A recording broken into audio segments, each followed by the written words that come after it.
이번 영상은 전에 영상을 보셨던 분들이 굉장히 궁금해하셨던 빙의 된 친구의 2탄 썰이고요. 제 친구가 빙의가 된 이후에 이제 그 다음 날이 됐을 때 아무 기억을 하지 못했고 이제 저희한테 전화를 해서 자기가 어떤 행동을 했었는지 알려달라 해가지고 저희가 그게 기억이 하나도 안 나냐 하면서 설명을 해줬잖아요. 내 친구가 듣고 충격을 먹었다가 그리고 너 계속 혼자 침대 아래에서 중얼중얼거렸던 거 기억나냐고 물어봤었는데 그때 얘가 했었던 말이 얘 때문에 나 진짜 가슴이 아파서 못 살겠어. 라고 얘기를 했었거든요. 근데 이제 그 얘기를 들었을 때 이 친구가 나 왜 눈물이 나지? 슬픈 감정이 든 것도 아닌데 그냥 그거 기억나? 라고 제가 말을 하니까 눈물이 뚝뚝 떨어지더래. 일단 그걸 떠나서 너 이거 가볍게 여길 일 아니니까 내가 아는 점집 꼭 가봐라 라고 해서 제가 소개시켜준 점집을 갔고요. 그 점집에서는 제가 이 친구를 테마라고 해야 될지 모르겠지만 테마라고 얘기를 하자면 이 친구를 어떻게 해야 되는지 이제 방안을 부장분께서 1시간 동안 저한테 알려주시고 제가 그렇게 행동을 하면서 상황을 거의 생중계를 하고 있었기 때문에 이 사건의 전말을 다 알고 계셨어요. 럭키가 얼굴을 다쳤잖아요. 얼굴에 이제 덕지덕지 밴드를 붙이고 제가 어제 그 사건의 주인공입니다 하면서 점집에 들어갔대. 이제 생년월일을 말을 해서 이 부당분이 점사를 봐주시고 계시는데 계속 말을 버벅이시고 손을 막 떠시더래. 근데 제가 이 점집을 한 7번 정도 갔어요. 근데 한 번도 저랑 있을 때 그러신 적이 없으셨거든요. 근데 갑자기 그 무당분께서 점을 보시다가 못 참겠다. 머리 아파. 럭키씨, 머리 안 아파요? 라고 얘기를 하더래. 근데 럭키가 사실은 이 점집에 들어오면서부터 머리가 깨질 듯이 아파오는 거야. 근데 이 친구는 어제 자기가 술을 먹었기 때문에 이게 숙취 때문에 그런 거 아닐까? 라고 생각을 했었던 거지.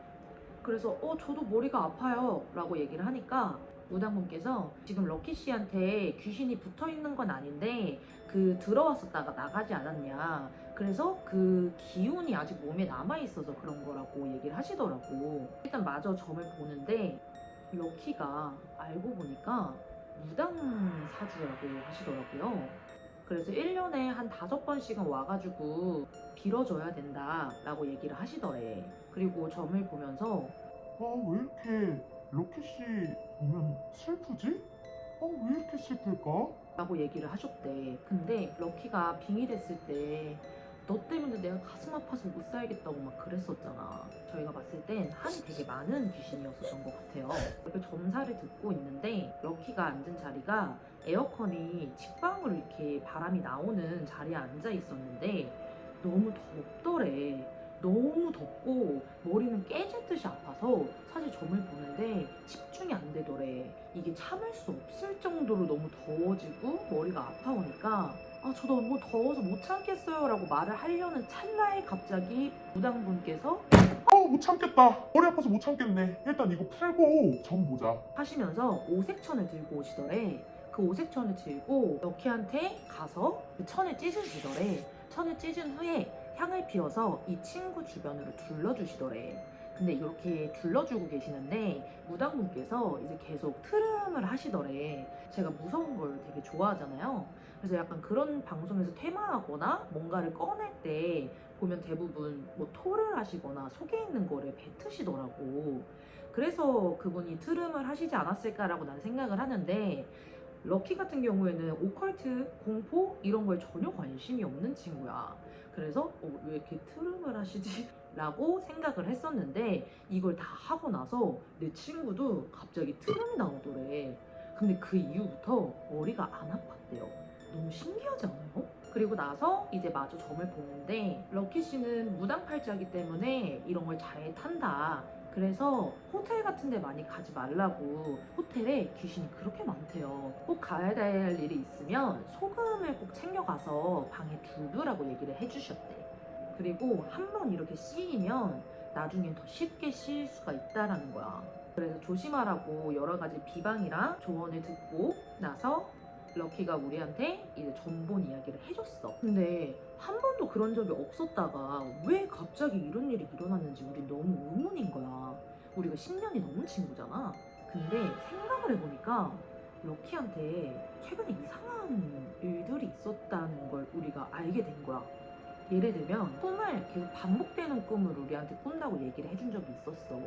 그 꿈의 내용이 뭐였냐면 어떤 여자 인형이 하나 있는데 그 인형이 나무 의자에 앉아 있었대. 그 럭키랑 그 인형이랑 서로 아무 말도 없이 앉아가지고 가만히 마주보고만 있는 꿈을 연속적으로 계속 꾸는 거야. 근데 이게 연속적으로 꾸니까 이 친구는 무서웠던 거지. 혹시 무슨 뜻이 있는 걸까? 해서 우리한테도 말을 하고 남자친구한테도 말을 해줬대. 근데 남자친구한테 이렇게 얘기를 하다가 일반적인 얘기로 다시 돌아와서 통화를 하고 있는데 남자친구가 이런 얘기를 하더래. 럭키야, 너 혹시 누구랑 같이 있어? 라고 얘기를 하는 거야. 럭키는 혼자 자취를 하거든요. 그래서 아니, 나 혼자 있지. 라고 얘기를 하니까 아니 근데 아까부터 너 말할 때 누가 같이 말하는지 자꾸? 뭐 팁 틀어놓은 거 아니야? 라고 말을 하는 거야. 소름. 내 친구가 TV도 안 틀어놨고 아무 소리가 안 나고 이 집에서 나는 소음은 통화 소리밖에 없는데 남자친구가 8일 전부터 너랑 통화할 때 자꾸 말소리가 들린다는 거야. 이렇게 사소한 기이한 일들이 일어나고 있었다가 빙의 사건이 터진 거지.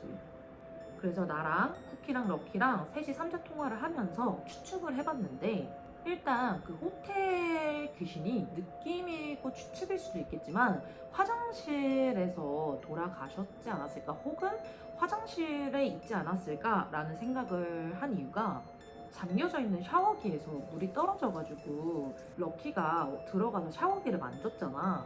근데 그 이후에 얘가 나와가지고 나좀 바꿀래. 이러고 갑자기 프론트로 갔잖아. 근데 럭키가 원래 되게 배려심이 많고 착한 친구예요. 럭키 생일이 아니라 나랑 쿠키의 생일로 잡은 호텔 방이었잖아. 근데 생일 당사자가 아닌 사람이 물 떨어진다고 아 나 방 바꿀래? 이랬는데 의견도 없이 그냥 전화를 했단 말이야.